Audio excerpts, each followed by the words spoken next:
Welcome to Backyard Oasis, a podcast designed by and for older adults living in the beautiful Pioneer Valley of Western Massachusetts and produced in the tech studios at Greenfield Community College in Greenfield, Massachusetts. Backyard Oasis reaches out to older adults who seek knowledge to help them live more thoughtfully, healthily, and happily, who hope to inspire others with their ideas, and who serve their communities in the interest of the greater good. We hope you join us frequently in our pleasant backyard oasis for wide-ranging conversations with a diversity of people who are growing older and want to talk about it.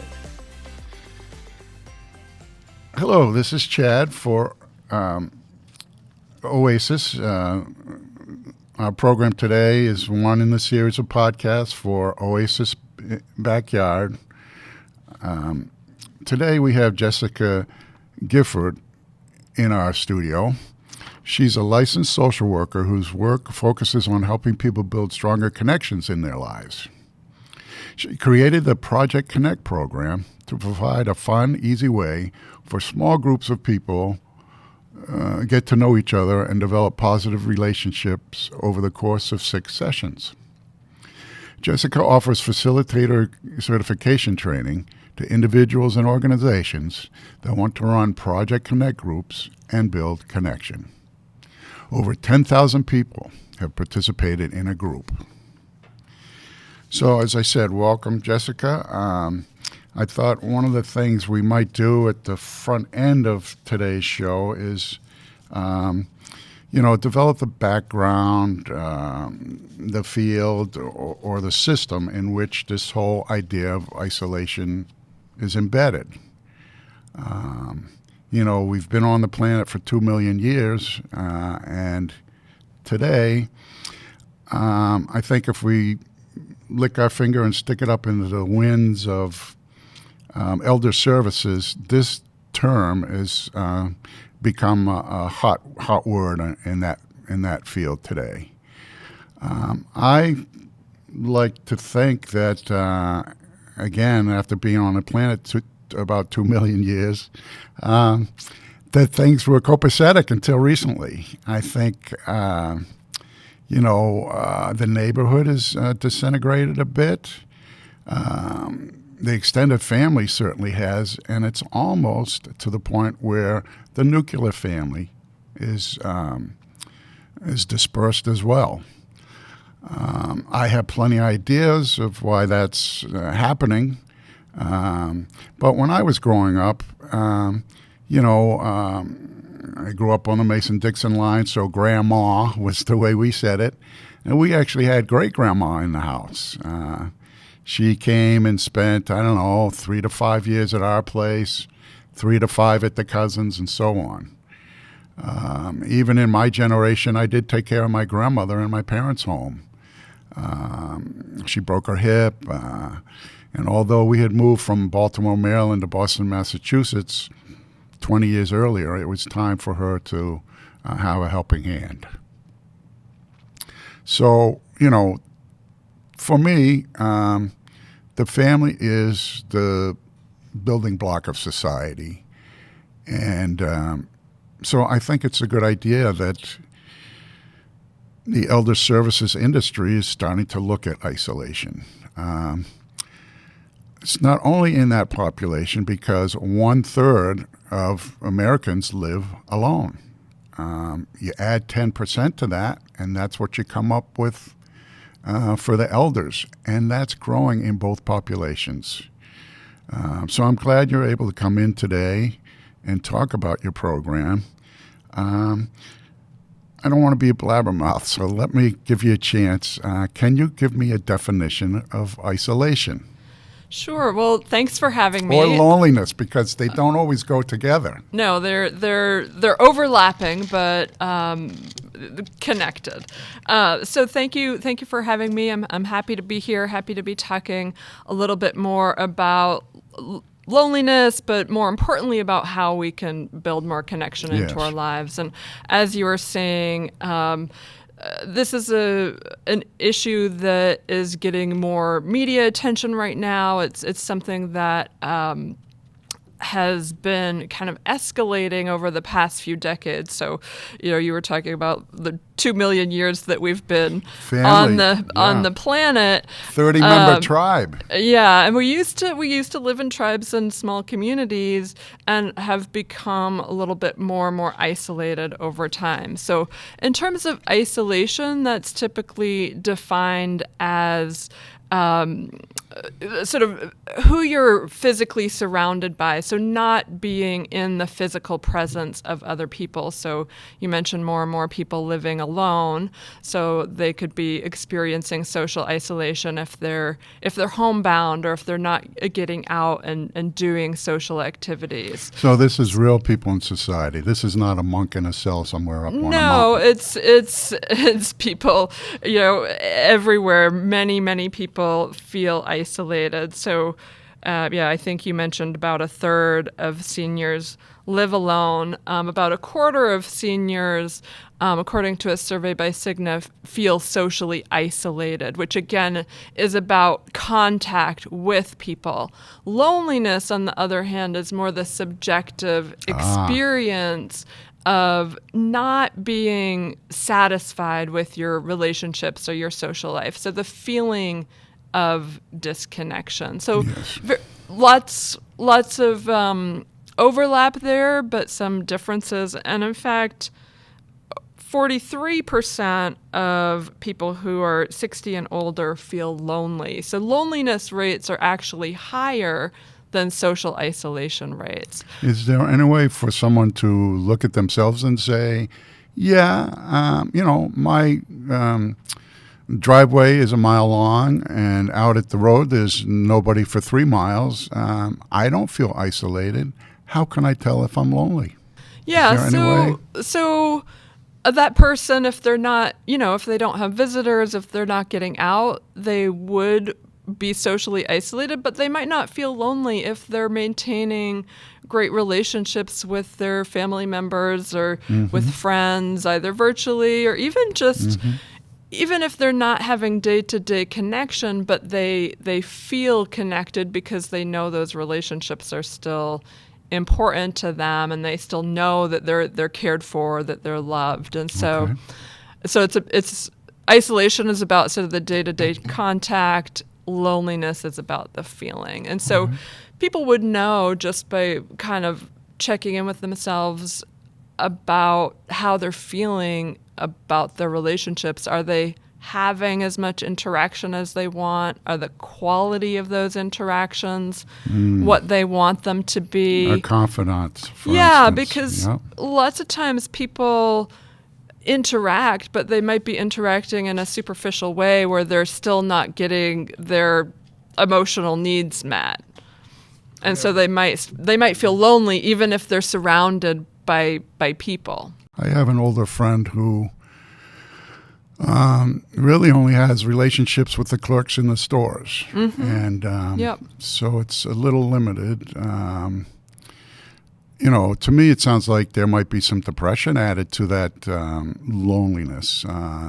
In older people, there might be some anxiety added to it from worry about things. Are you familiar with the UCLA loneliness three-question loneliness scale?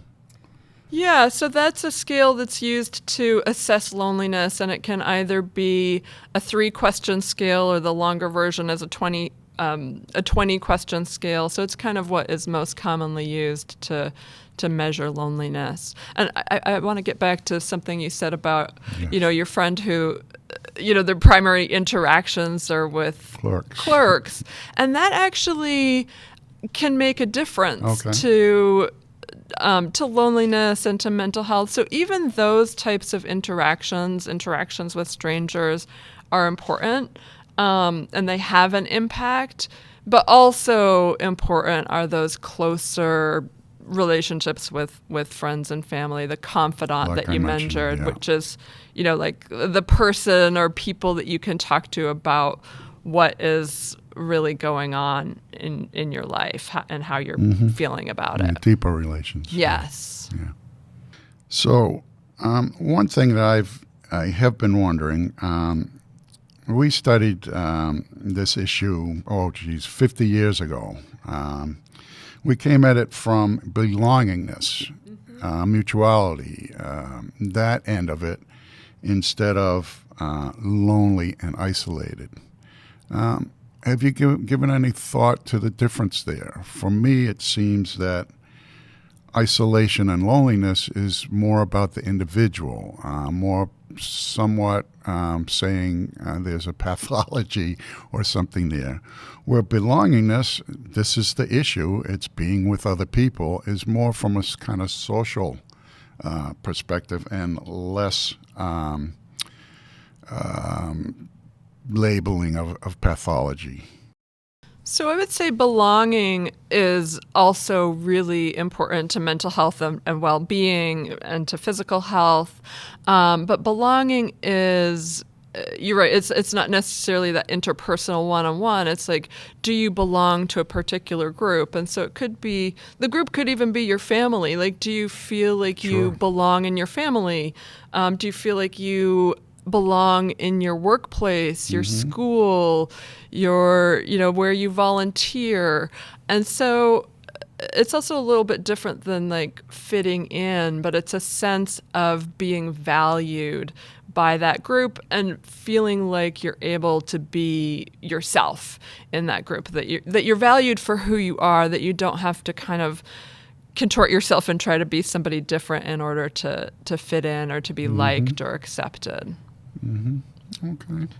So it also has a lot to do, I think, being valued for your unique contribution, what you have to offer. That's great. All right, so we have an older individual that has thought to themselves, I am isolated and lonely. What kind of guidance can you give somebody like that? So I think it varies from person to person, but thinking about what that person's interests are, what they're looking for in terms of connection. So I have on my website I have a handout called the six S's of building connection. So there's different things that you can think about when you're trying to build connection in your own life, and also when you're trying to help build connection like within a group or community. And some of them are safety. So you need to feel a sense of trust with the other person or people, that you're able to be yourself without being judged or criticized or harmed. Sure. Having some smaller group interactions. So if you're trying to make connections, not necessarily going to huge community events or parties, those might be fun. There might be great energy there, but you're not likely to really get to know people in a setting, that's really big. So setting up ways that you can interact on a smaller scale. Sustained over time. So thinking about things where you're getting to know the same person or people over time and not just going to like a one-off event. Having some structure, and that's particularly helpful for introverts who, might feel really uncomfortable just like showing up and mingling and having to make conversation, but having a structure of there's an activity, there's something that we're doing together, there's a focus. Yeah, men seem to need that more than women.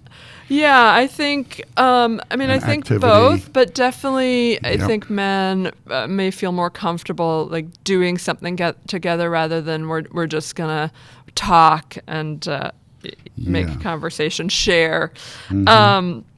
Now, one of the other S's is self-disclosure or sharing. And so you could be spending lots and lots of time with somebody, But if you're not sharing anything about yourselves, then it's going to be hard to really get to know each other.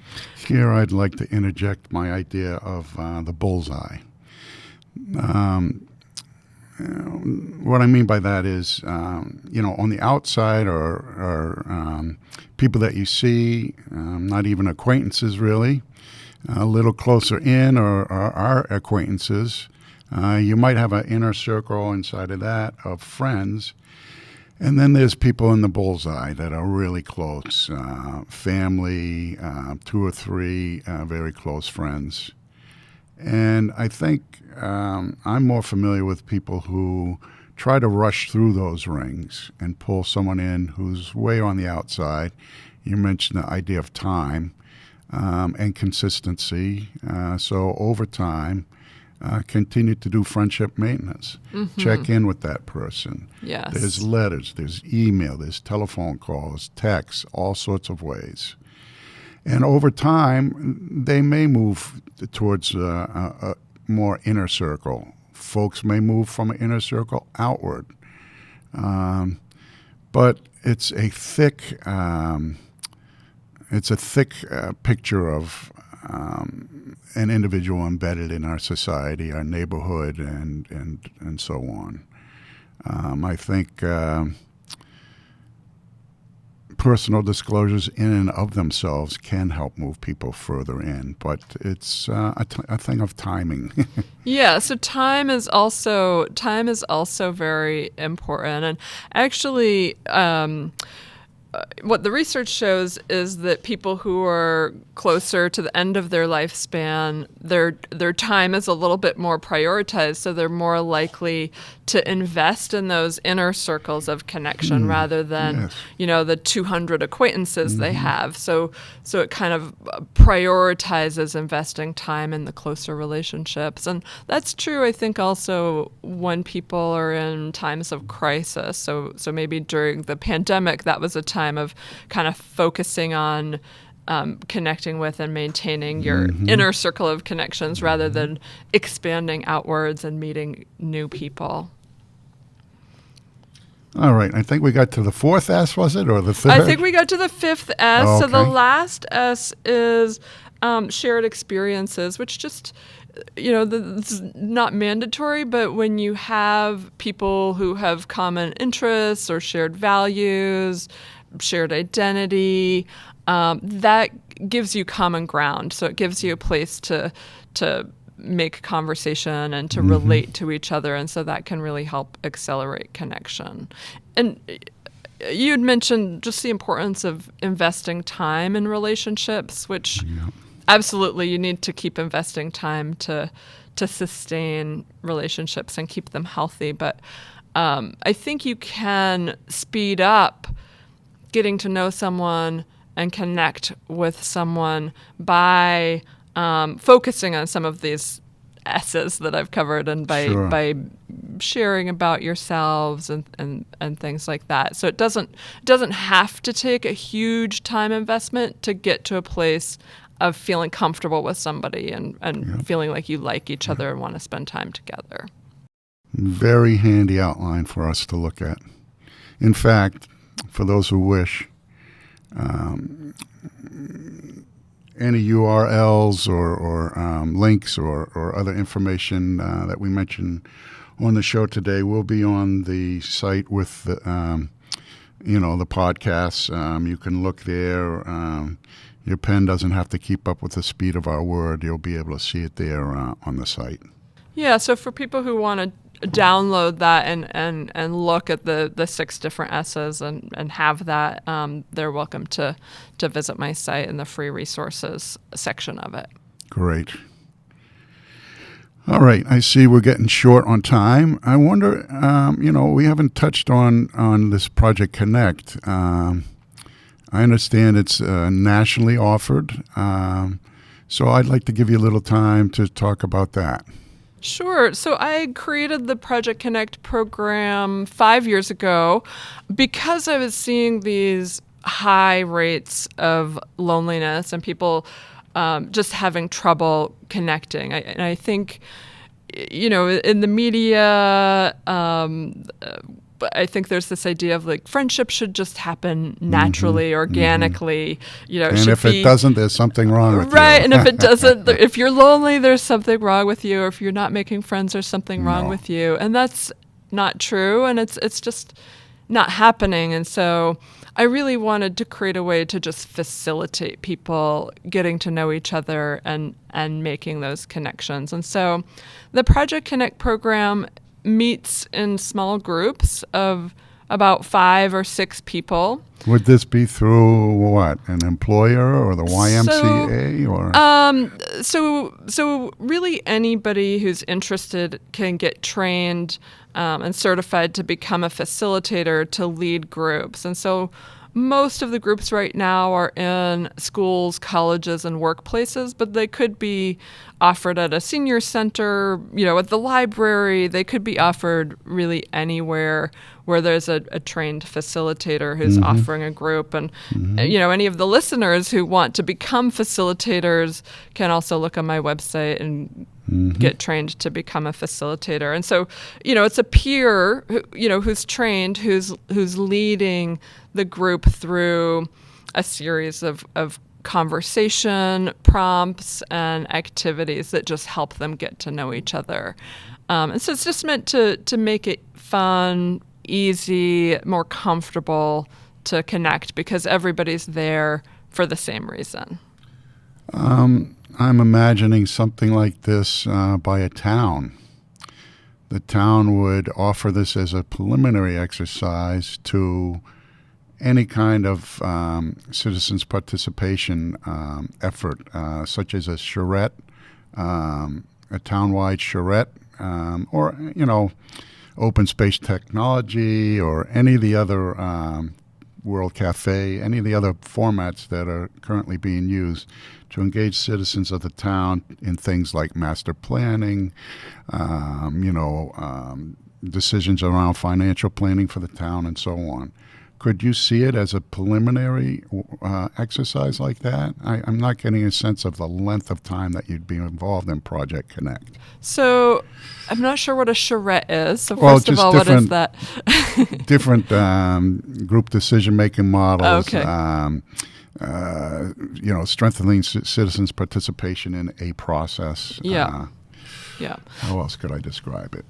So that's helpful. That's fine. So the length of the program is 6 sessions, and it could absolutely be offered. Like a town could train a group of facilitators and then offer multiple groups to people who sign up. But the focus is really relationship building. It's social, and so it's not. There's not an agenda of we're trying to get things done or do planning or things like that. But that said, I think when people have stronger relationships, it's much easier to work together and get things done. So the bifurcated political process now, us and them. Yes. Okay. Well, again, I want to thank you for coming in today and speaking with us on Backyard Oasis. And I wish you luck in your program. Don't forget, anyone interested in following up a little bit further is welcome to look at the literature we have on our site with the podcast. Thanks for listening. Until next time, Chad says goodbye. Thanks for having me. This concludes today's podcast. We're always looking for new ideas, so feel free to reach out to Judy Raper, Associate Dean of Community Engagement at Greenfield Community College at 413-775-1819. If you have an idea you'd love to share. Special thanks to the creators of Backyard Oasis, Denise Schwartz, Chad Fuller, Dennis Lee, and Christine Copeland. Have a great day.